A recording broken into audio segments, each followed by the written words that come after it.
Welcome to Gospel Music USA. Do not adjust your set. This is not a rerun of My Three Sons at all, okay? I'm Danny Jones of Singing News. Hi. Well, hi, hey friends, I'm Karen Peck. What? That's what the cue card says. That's what the cue. Well, anyway. This is not Karen Peck. No, it's... But I am Mike Lefevre with the Lefevre Quartet, and you are Tim Lovelace. okay. Yeah. We just wanted to clear that up. Karen is not here today, though. Yeah, she's was she working on gutters or something like that? Whatever.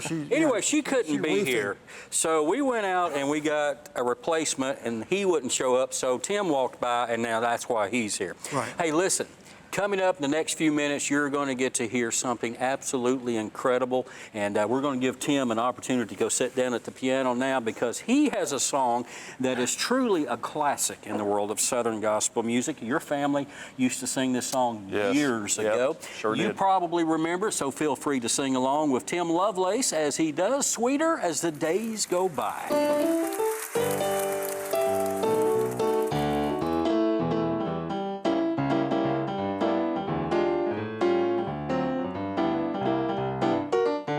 Sweeter as the days go by.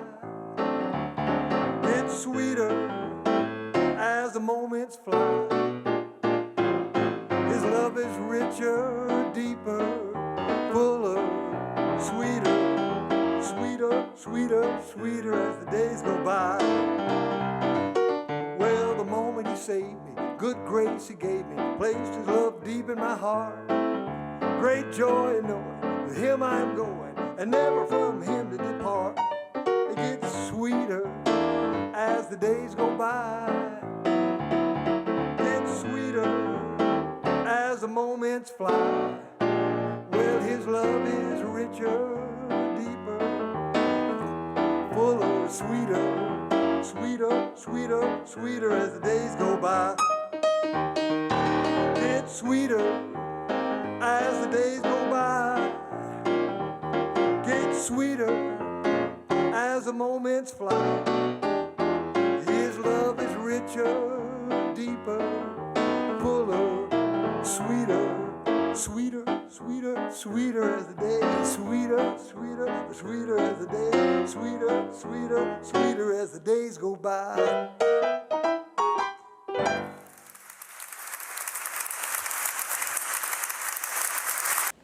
Welcome back to Gospel Music USA. Our guest today, Tim Lovelace. Mike, this is a historic day, by the way. Why do you say historic? Because this marks the 11th season of Gospel Music USA. Yes. 11 years we've been doing this. That's exciting. And you know what? Not only that, it marks the second time in 11 years that Tim has been here. That's right. That's right. So we got to have him more often. Right. We bring him back once every 11 years, yeah. I was on one of your Christmas programs. You were. That's right. And then in one over, yeah. Yes, right. that's right. I wasn't invited. I just came down and crashed it. Right. Yeah. And lucky for you, you can actually lower down onto the set when no one's looking. Right. We've noticed that a time or two.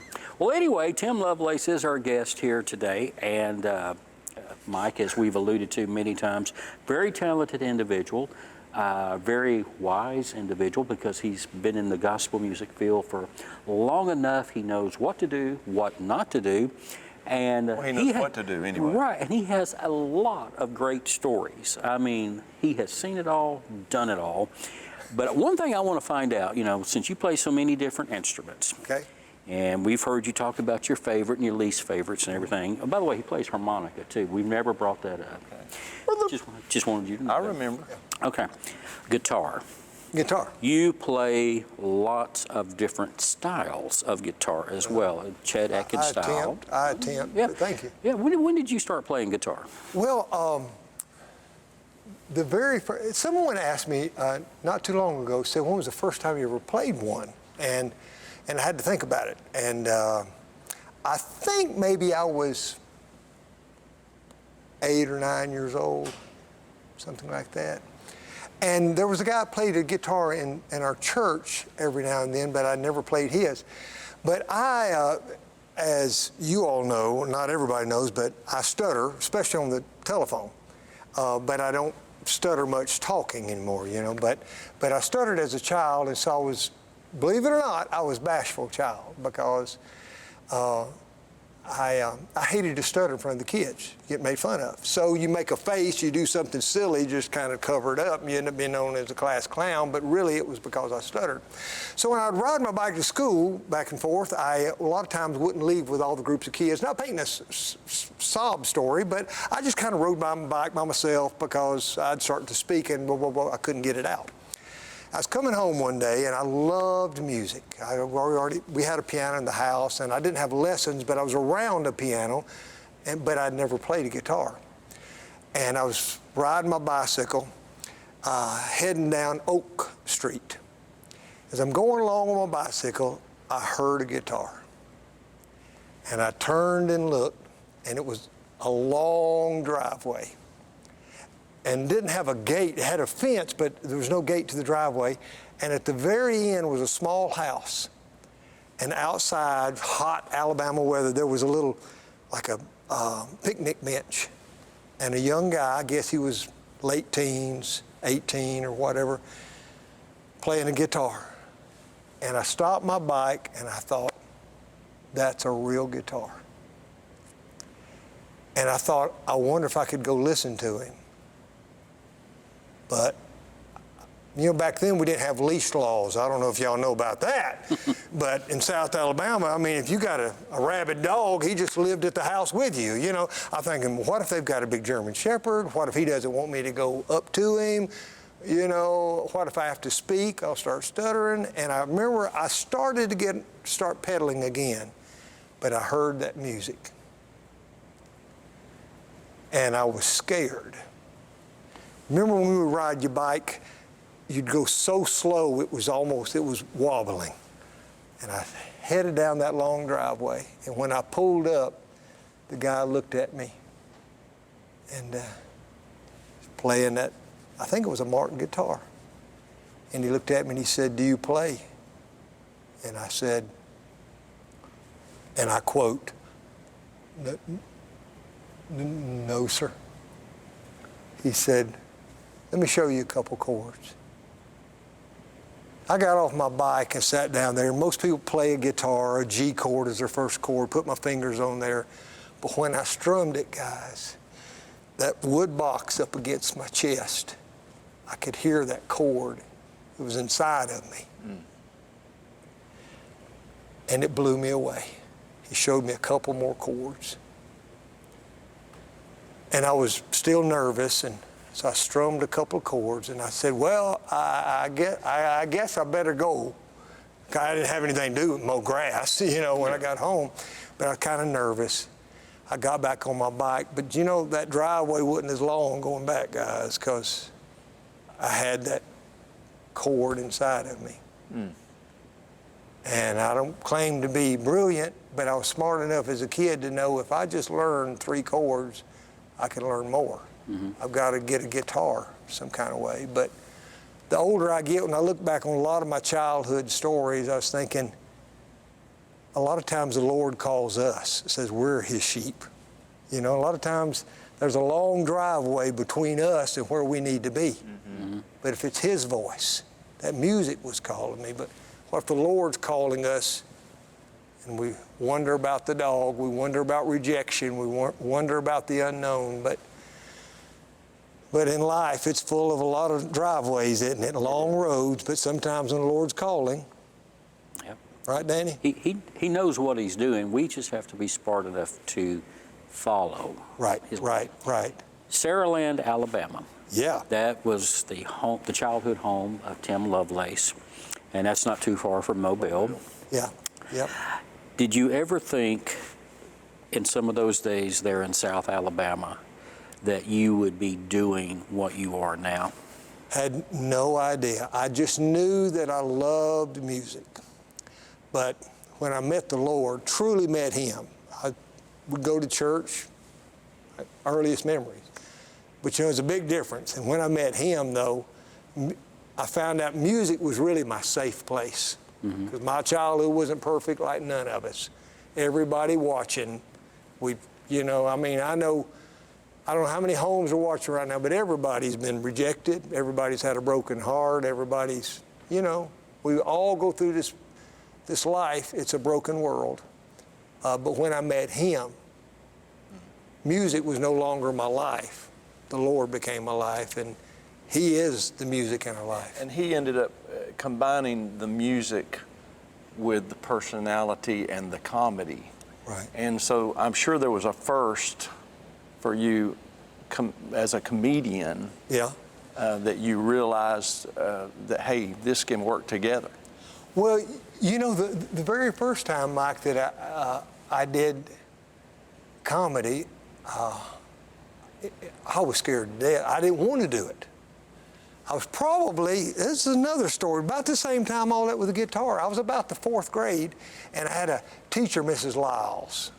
You remember some of your favorite teachers, you know their name. You know the ones who are encouragers, you remember them. And Mrs. Lyles was so sweet, and she told me one day, she said, Timmy, I want you to stay after class. Got something I want to talk to you about. Okay. Okay, you know, I'd get it out eventually. Took half the class for me to get it out. Anyway, after class, Miss Lyles said, Timmy, I've got something I want you to do. She said, it's going to be funny. She'd probably seen me making faces or doing something with the kids when really I was hiding behind that because I stuttered. But she said, our class is going to do a program for the entire school, 1st through 6th grade, Sarah Land Elementary. This was about the 4th grade. She said, and I've got a little girl who sings really good, and I want her to go out and sing a sad song, like one of Hank Williams, what's that song? When Tears Come Down, Your Cheating Heart. Your Cheating Heart. She said, and then I want you to come out and start crying, just crying to beat the band while she's singing. And I stood there looking at Miss Lyles. I thought, that's the dumbest idea I've ever heard of in my life. You know, I was thinking, that's awful. The boys will think I like this girl. The girls will think I'm messing up the song. And so I rode home my bike just sick to my stomach, really. And I dreaded it. And we didn't practice it. You know, people would go into their little pianist thing, somebody do something else, somebody twirl a baton, whatever.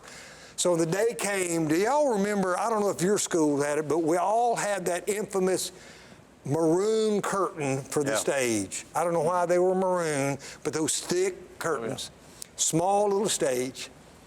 A couple people did their act, and then Mrs. Lyles, she put on a record of Hank Williams. That little girl was going to sing along with Hank. The girl walked out with her big bow in her hair, and I'm thinking, this is going to be awful.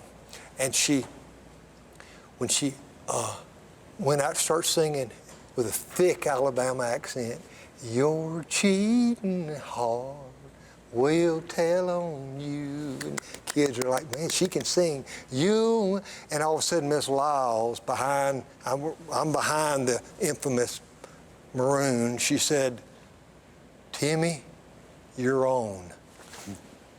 And I'm gonna tell you all the truth. I didn't know a 4th grader could have a heart attack because I thought I'm gonna stroke out. So I just walked out on the stage and went, I just started crying to the top of my lungs, and the kids started laughing. So they're all laughing. I don't know what kind of face I was making. All I know is I was screaming, and then the next thing I know, the girl kept singing. I even went around and came back out, and she was almost to the end. She said, when tears come down. I got down on all 4s and crawled up underneath the curtain. Wah! Just crying to the top of my lungs, and the kids were laughing, but I was miserable. It was over with, and the teacher said, Timmy, that was really good. She hugged me. But I had aged. However, on the way back to the room, God gave me a glimpse into something. A teacher stopped me, my very first time. Didn't want to do it. She said, that was hilarious. I didn't know this teacher. I said, thank you. I was still numb. She said, that was really funny. I said, thank you. Then she looked way off. You all have seen that look. Everybody has. She looked beyond me, and she said, I really needed this today. Mm. And on my ride home on my bike, I didn't really fully understand it, but I realized that humor and laughter I didn't know it was ministry at the time. All I knew is it's more than just laughter. God gave me a little glimpse into that, and that's why I do what I do. You know, what he just talked about there is a perfect example of how God can take all the different ingredients and pull together the strengths of one person, add that to a situation, and just make it all work for His glory. You know, and it's like ice cream. If it was all vanilla, it wouldn't work. But you got all the different flavors that bring in the uniqueness of every ministry. Right. And you're a perfect example of that. Let me ask you this. If you were a flavor of ice cream, what would it be? Well, it wouldn't be vanilla. That'd be me. Yeah, I don't know. It would probably be about all of them Neapolitan? dipped in at one time, you know. My favorite was a banana popsicle when I was growing up. So that was my absolute favorite. Do they still make those? I think so. Really? I think so. Okay, I'm being serious. Do they still make those? I don't know. Yeah, they do. 'Cause Okay. I told a story a while back, and I was up in Wyoming, and the church went out and had a banana popsicle festival after that, and they took a picture of all the people eating banana popsicles. So if you want to send Tim Lovelace banana popsicles this coming week, we'll put the address on the screen here in just a few moments. Anyway, so Tim, where do we go from here? What's next on the horizon for Tim Lovelace? Well, I'm doing a podcast called Moments That Motivate, and they're like 2-minute short stories because life is quick, and it's, you know, and life is made up of moments, as we all know, and so I'm in the process of doing a book with that, but we've got the podcast, so they've got them now from Alaska to Maine. They're kind of played all over the country, and people can go to my website and look those up, timlovelace.com. But just kind of a way to have a short, true story and trying to help us all, me at the top of the list, but to notice the moments and capture the moments, and sometimes be that deciding factor in somebody's life that we can encourage someone else. So we remember the big moments, when we got saved, and when we got married, and when a child was born, but sometimes those smaller moments that we almost miss can be a magical moment and a God moment for someone else. Yeah. Just out of curiosity, given your musical talents and all, what influenced you the most musically in gospel music? Oh, any particular person or musician? When I was real little, I loved Jake Hess, and so when I ended up getting to play for him years later, that was really neat. Going out here in the early He was so Imperials, unique. Had records, and he was kind. Yes, he was. So what was probably a pivotal point for me was as a bashful child, I remember going to hear, I think it may have been the Imperials or the Statesmen at the time, but I remember Jake was going to be there, and I was maybe 5, 6 years old, 5 maybe, and I had the records. But I stood back when they were out at the table because I couldn't go up and speak to anybody. And Jake must have saw me looking at him because I watched him play those records. He came out from behind the table and he walked over my dad and he messed the top of my hair and he said, "I bet that's a pretty good boy right there," you know, but he took a little time with me. And that's why we all know, and Karen knows, and you all know, those moments when we pour into children, into teenagers, and what are you doing? Tell me about your life. Those moments matter when we pour into the next generations. Right. And you know, another facet of his ministry is a monthly column in Singing News magazine called The Upside Down World of Tim Lovelace. And you know, he has some humorous moments in there, but all of his writings, if you will, come down to those last couple of paragraphs with, "This is what I want you to take home with you." Yep. All right, so Tim, we've got maybe a couple minutes left here. If you can look into the hearts of everybody who's watching this program right now, what do you want them to take home with them? Well, let me just say this real quickly. When you said ice cream, I remember I could get a 7-cent banana popsicle when I was a kid. And I lived on a corner. And one day I asked my mom, I said, "Can I get a popsicle?" She said, "He's already made the loop." And I jumped on my bicycle. And I asked her, I said, "Mom, is there any way I could follow him?" And so I took out, went down Hilltop, went down Oakmont Street where I first played the guitar, went on into a subdivision. I caught up with him. pedaling fast. You know, if you got bell bottoms and a bicycle, that'll help your prayer life. But I got, you know, he had to reach way back in the back, had permafrost on it, you know, the cheap 7-cent one. Rich kids got 15. But I took off piece by piece, got that banana popsicle. And that was the best one, y'all. And I know you can figure out why. It's because I rode 400 miles an hour in the Alabama sun. I pursued that truck. And in Jeremiah 29:13, it says, if you seek me, you will find me. You seek me with all your heart. And so for all of us, if we don't know the Lord, you need to meet him. Amen. But for all of us that know him every single day, we will find him. Every day his mercies are new. We will find him and hear from him if we seek him with all of our heart. And like it says in Psalms, taste of him. It's better than a banana popsicle, his goodness. Yes, it is. And so for everyone, seek the Lord. That's for all of us. All right, folks, we're coming back in just a few moments here on Gospel Music USA. Hey, the next time you're on Facebook, go look for the official Facebook page of Gospel Music USA, and you can also find Tim Lovelace out there in the world of Facebook. Don't go anywhere. Don't touch that dial. More is on the way right here.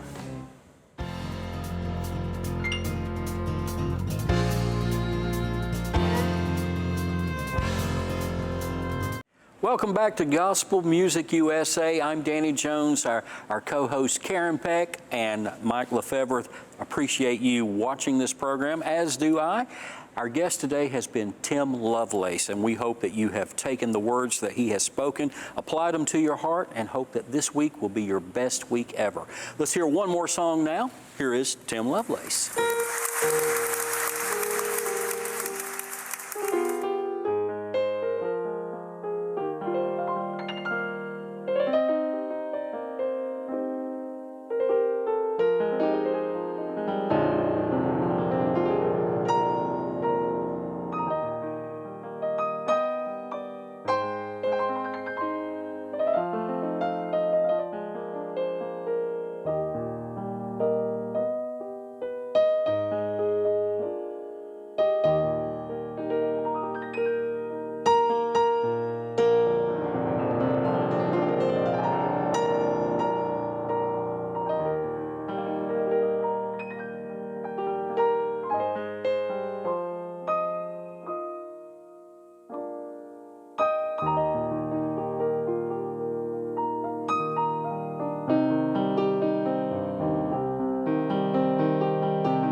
Tim Lovelace, I'm telling you what, it is well with my soul. Amen. It is. I can't think of a better message than that right there. Yeah. So many people go through things in their life. Right. And the man that wrote that song was going through some amazing tragedies in his life, but somehow he found it inside to say, it is well. It is well with my soul. Life is hard for everybody, but when we trust in him, the end result is it's well with our soul. And you know, I think that that's one of the hardest things sometimes for us to do is to walk by faith. Right. You know, we can say, hey, we get up and sing, we do this and we walk by faith, but when you're actually put to the test. Right. See, we're saved by faith. Yes. We walk by faith, and that doesn't mean it's going to be easy, but greater is He that's within us than anything that's happening to us today. Amen. You have warmed our hearts today, and I'm telling you, it's been a joy to have you on the program today. Well, it's been great to be with you and Danny. Well, Thanks, Mike. we're honored. Thank you so much. I know you've enjoyed Tim Lovelace, and we look forward to seeing you again next time on Gospel Music USA. See you then.